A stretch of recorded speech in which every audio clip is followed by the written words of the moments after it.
Sveiki, esu mikropigmentacijos ir trichopigmentacijos specialistė Rita Čeponė, dar kitaip žinoma kaip Rita Romo.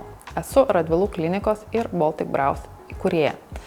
Šioje srityje dirbu daugiau nei 10 metų. Šiandien pakalbėsime apie skalpo trichopigmentaciją.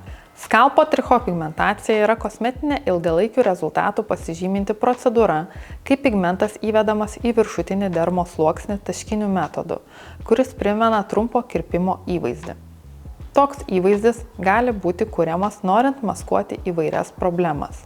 Matosi sklastimas ar kitas plaukų praretėjimas, dalinis viršugalvio praplikimas, randai galvos zonoje, alopecija totalis, genetinės ligos ar chemoterapijos pasekmės maskavimas.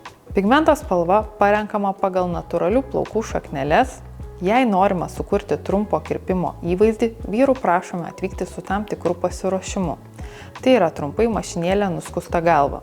Randų sklastimo, plaukų retėjimo maskavimo atvejais jokiais būdais plaukai netrumpinami. Trichopigmentacijos rezultatas išlieka 3-4 metus, tolygiai blukdamas ir nereikalaudamas dažnų korekcijų. Gydymas trunka apie savaitę laiko, po procedūros galimas lengvas paraudimas.